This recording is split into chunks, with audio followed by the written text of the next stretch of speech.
The first-class cabin of the flight was meant to be a sanctuary of quiet luxury, but it instantly became a stage for public humiliation. A wealthy platinum-tier passenger stood blocking the aisle, his face flushed with rage as he jabbed a finger toward the young black woman in a pilot's uniform. "I am not trusting my life to a diversity hire," he bellowed, demanding she be removed from the aircraft. He believed he was wielding ultimate power. He had no idea that the young woman he was trying to destroy was the sole heir to the airline's empire. Rain hammered against the windows of Terminal 5 at Chicago O'Hare. Beyond the glass, a massive Boeing 777 stood ready under the floodlights, preparing for the overnight journey to London Heathrow. Inside the first-class cabin, the atmosphere was carefully crafted calm, a shield for the ultra-wealthy against the realities of travel. Seat 2A belonged to Derek Harlan. He was a senior vice president at a global real estate firm, accustomed to a life without friction. His bespoke navy suit cost more than most cars, and a platinum watch gleamed on his wrist as he scrolled through emails. Derek was a top-tier elite member, the kind of passenger who expected the airline staff to function as personal servants. "Excuse me," he snapped, raising a hand without looking up. Elena Morales, the lead flight attendant for the premium cabin, approached with polished patience. "Yes, Mr. Harlan. How can I help you?" "This champagne," Derek said, tapping the flute. "I specifically requested the 2012 vintage. This tastes like the standard offering in business class. Are we cutting corners tonight?" Elena kept her tone smooth. "I apologize, sir. Let me check the bottle in the galley." As she turned away, the heavy curtain at the front of the cabin parted. Zara Ellison stepped through, her black leather flight bag over one shoulder and her uniform crisp and precise. The white shirt, dark tie, and epaulets marked her as a first officer, completing her final line checks on the wide-body aircraft. She had trained rigorously, logging thousands of hours and earning top marks in every evaluation. Zara walked down the aisle with quiet confidence, offering a brief, professional smile to a passenger in the first row before disappearing into the cockpit and securing the reinforced door behind her. Derek's eyes narrowed. He did not see a highly qualified aviator. He saw a young black woman wearing the stripes of a commercial pilot, and the sight offended him on a visceral level. He turned to the older gentleman across the aisle in seat 2D. "Did you see that? Are they letting children fly heavy jets now?" The man offered only an uncomfortable shrug and returned to his newspaper. Derek was not the kind of man who let things go. His mind, shaped by years of corporate combat and unchecked prejudice, began constructing a narrative. He pressed the call button 3 times in quick succession. Elena returned with the correct champagne. Derek waved it away. "Who was that?" he demanded. "The girl who just walked past and went into the cockpit. Don't tell me she's part of the catering crew. She was wearing epaulets." Elena's smile tightened, but her voice remained steady. "That is First Officer Ellison, Mr. Harlan. She is part of the flight crew for this journey." Derek's face hardened. "A first officer? You're telling me a young woman like that is going to fly this aircraft across the Atlantic in this weather?" "First Officer Ellison is fully qualified," Elena replied. "All of our pilots complete rigorous training with no compromise on safety." Derek unbuckled his seatbelt and stood, towering over her. "I don't care what she is. This is corporate box checking. This is the airline lowering standards to meet some diversity quota. I am not going to be a guinea pig for your progressive PR campaign." "Sir, please lower your voice," Elena said, her tone firmer. "All of our pilots undergo world-class training." Derek pointed toward the cockpit. "I demand to speak to the captain right now." "The captain is conducting pre-flight checks," Elena answered. "I cannot interrupt him." "You will interrupt him, or I will open that cockpit door myself," Derek threatened. The threat to breach the flight deck triggered immediate protocol. Elena stepped back, raised a calming hand, and reached for the interphone. Moments later, the cockpit door opened, and Captain Elias Thornton stepped out. He was a veteran pilot with decades of experience, his silver hair and steady presence commanding respect. "Is there a problem out here?" Derek stepped into the aisle. "You're damn right there is. I want to know who is flying this plane." "I am Captain Thornton," Elias replied calmly. "First Officer Ellison is my co-pilot." "She looks like she barely has her driver's license," Derek shouted. Several passengers now turned to watch, phones appearing in their hands. "I am paying for excellence. I am paying for safety. I am not paying to sit here while you let some affirmative action trainee practice on a $300 million machine over the ocean."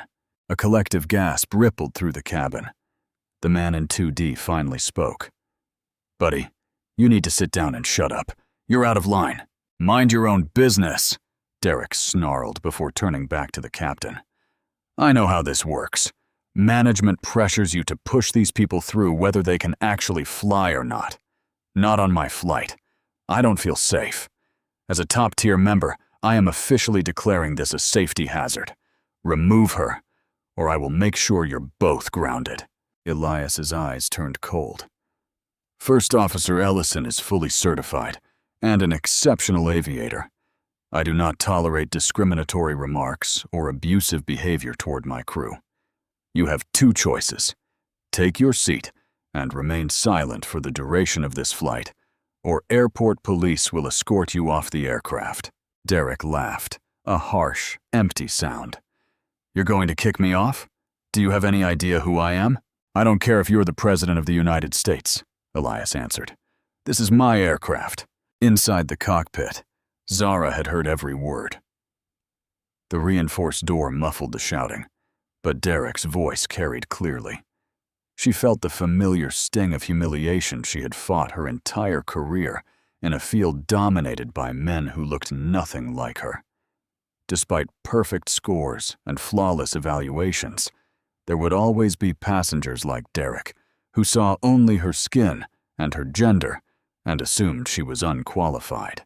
But Zara carried a secret that gave her quiet armor. Her full legal name was Zara Ellison Harrington. She used her mother's maiden name professionally, determined to earn her place without her father's influence. Her father was Malcolm Harrington, the CEO and majority shareholder of Trans Global Airways. Derek Harlan thought he was bullying a powerless junior pilot. He was actually confronting airline royalty.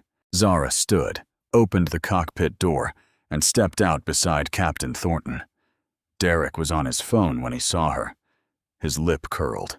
"Sir," Zara said, her voice steady and professional. "I understand you have concerns. Aviation is built on safety. If you would like to review my flight hours or certifications, I would be happy to." "Do not speak to me," Derek snapped. "You have no business in that seat. You are a liability. You are a walking PR stunt." "That is enough," Elias said, stepping in front of her. "Elena, call the gate. Get the police down here." Derek held up a hand, a triumphant smile spreading across his face as someone answered his call. "I've got someone on the line you're going to want to hear from." He put the phone on speaker. The voice of Victor Langston, Vice President of Regional Operations, came through. "Derek, what's going on? Is there a problem with your flight?" "Victor, there is a massive problem," Derek said, locking eyes with Zara. "Your captain is forcing me to fly with a diversity hire trainee, a young black woman who looks like she belongs in a classroom, not the cockpit of a 777. I am declaring this a safety hazard." There was a long, uncomfortable pause.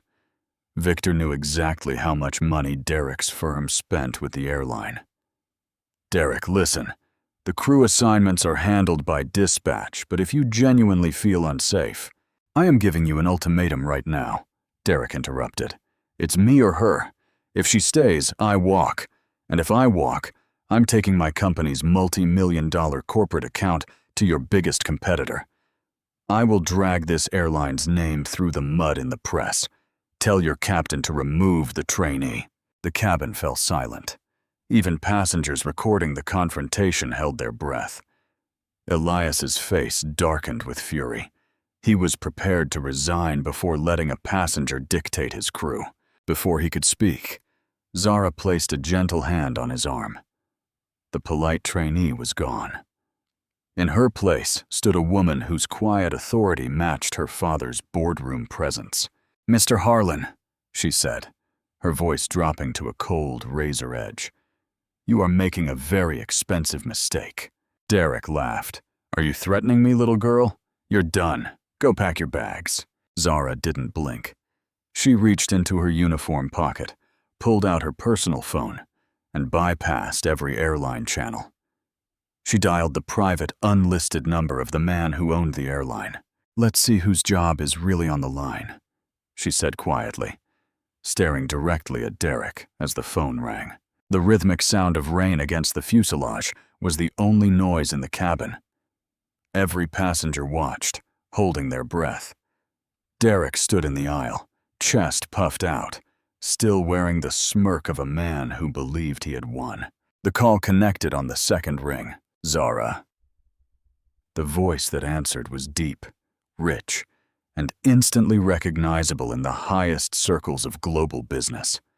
It was a voice that commanded boardrooms and negotiated billion-dollar deals. Zara lowered the phone and tapped the speaker icon, turning the volume to maximum.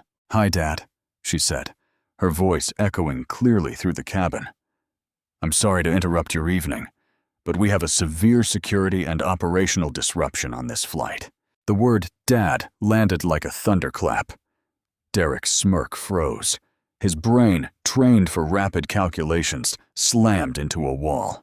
"You're past your pushback time," Malcolm Harrington said, his tone shifting instantly from paternal warmth to sharp operational focus.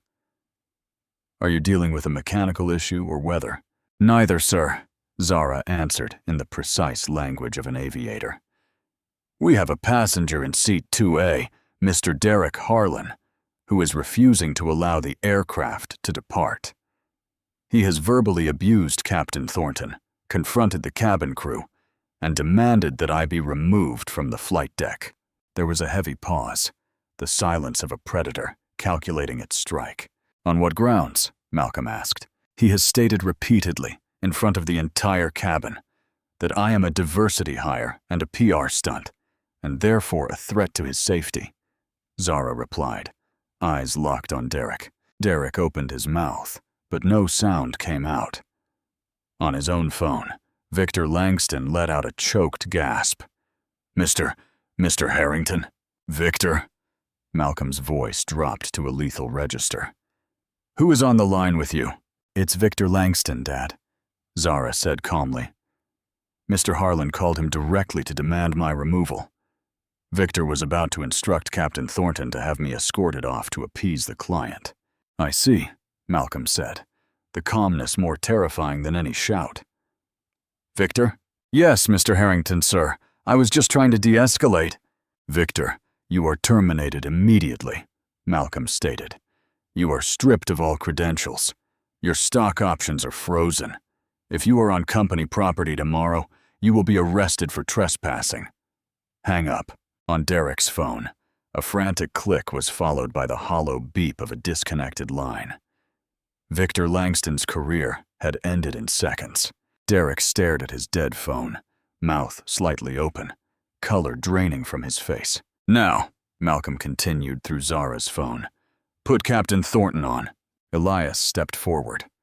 "Malcolm, it's Elias Thornton." "Elias," Malcolm said, tone softening slightly. "I apologize that you and my daughter are dealing with this on my aircraft. You are the commander. What is your assessment of the passenger in seat 2A? He is belligerent, insubordinate, and a direct threat to the safety and security of my crew," Elias answered without hesitation. "Under normal protocols, I would have him removed immediately." "Then execute your protocols, Captain. Put the phone close to him. I want to speak to Mr. Harlan." Zara stepped forward and held the phone out to Derek. He stared at it as if it were a live grenade. "Mr. Harrington," Derek started, voice cracking. "There has been a massive misunderstanding. I was merely expressing concern for safety." "Do not insult my intelligence, Derek," Malcolm said, voice echoing like thunder. "I know exactly who you are. You are the senior vice president at Vanguard Holdings. Your CEO, Edward Gallagher, is a personal friend of mine. In fact, Vanguard just negotiated a major corporate travel contract with Trans Global last week. A contract sitting on my desk right now, waiting for my signature."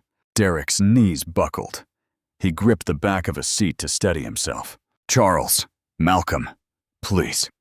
Let's not let an emotional moment disrupt a mutually beneficial partnership." I was out of line. "I'm stressed. The market has been brutal. I apologize to the first officer." "You don't get to apologize," Malcolm stated coldly. "You don't get to humiliate a brilliant, highly qualified aviator who has logged thousands of hours and passed every check ride with distinction just because her race and gender offend your sensibilities. You thought you could use your wealth to bully a junior employee. You thought wrong."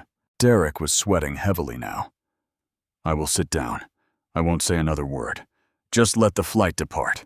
"The flight will depart," Malcolm said, "but you will not be on it." The finality of the words filled the cabin. "Malcolm, you can't do this," Derek begged. "I have a board meeting in London tomorrow morning. It's a multi-billion-dollar merger. If I'm not in that room, the deal collapses. My entire career is riding on this flight." "Then you should have thought about your career before you decided to play God on my airplane," Malcolm replied.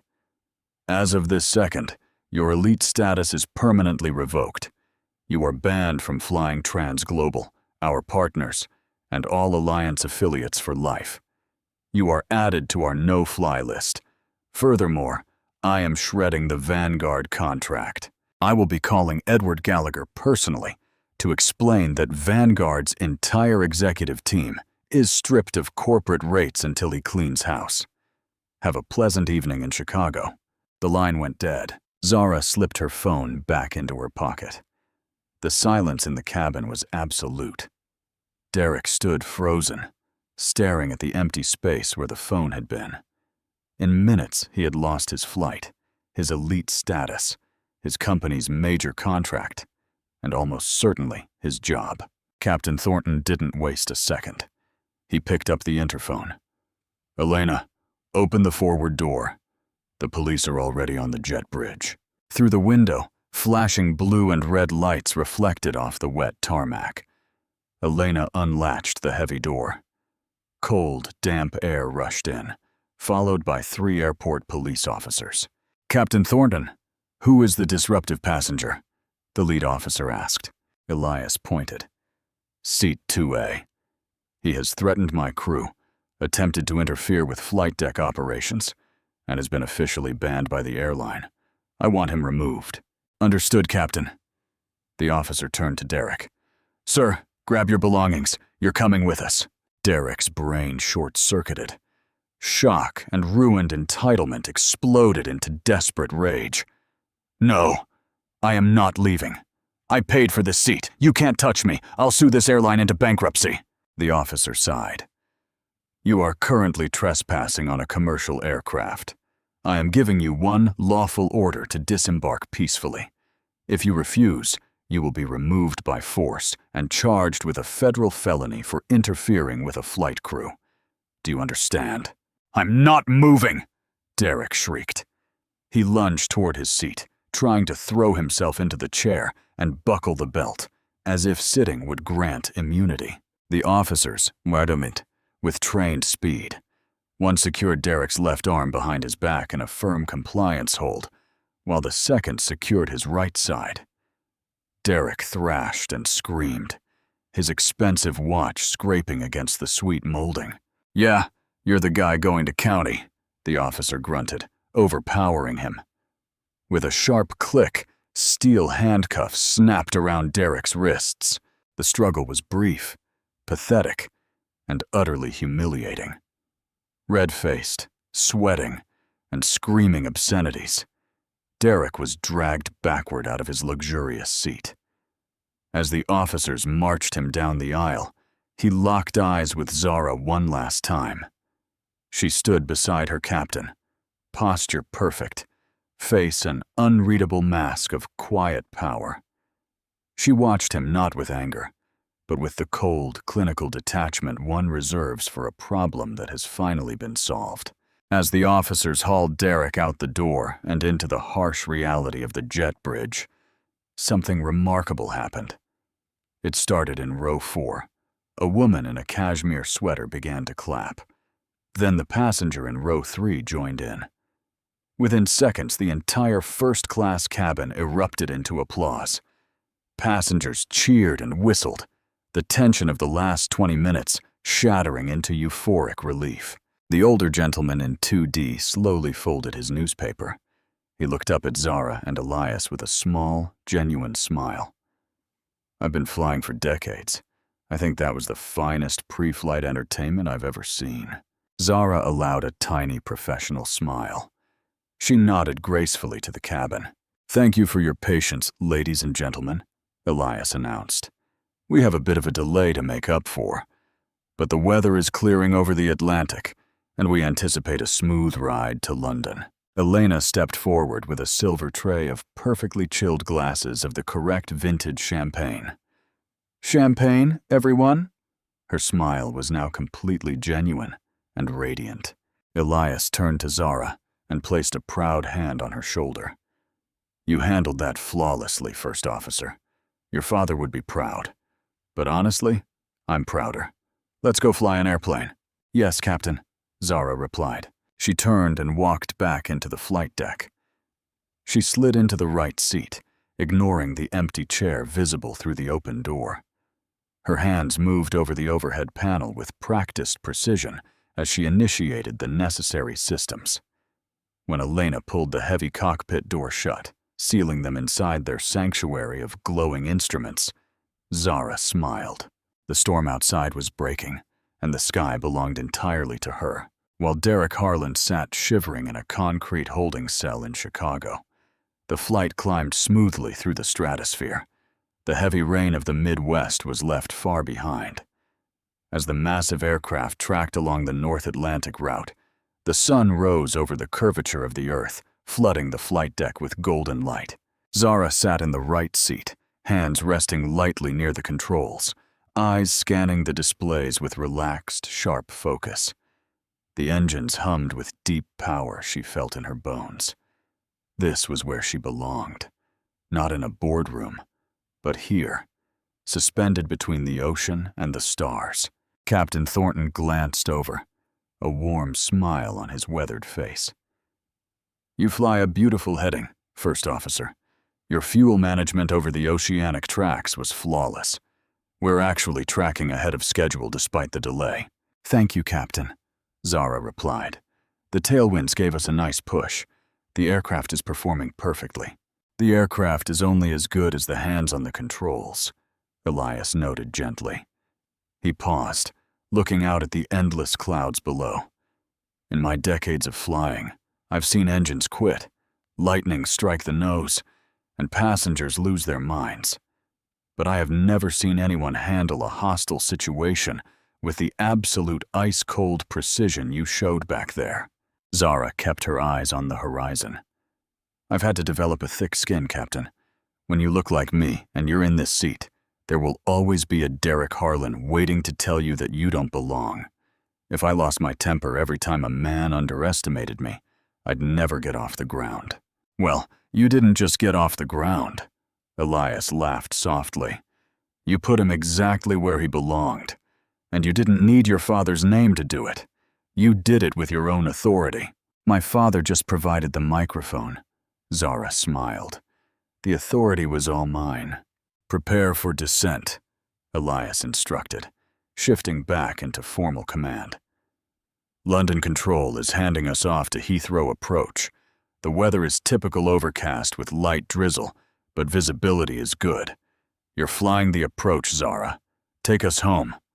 "My aircraft," Zara confirmed, her hands moving over the autopilot controls to begin the step-down descent. 40 minutes later, The aircraft broke through the thick gray clouds over London.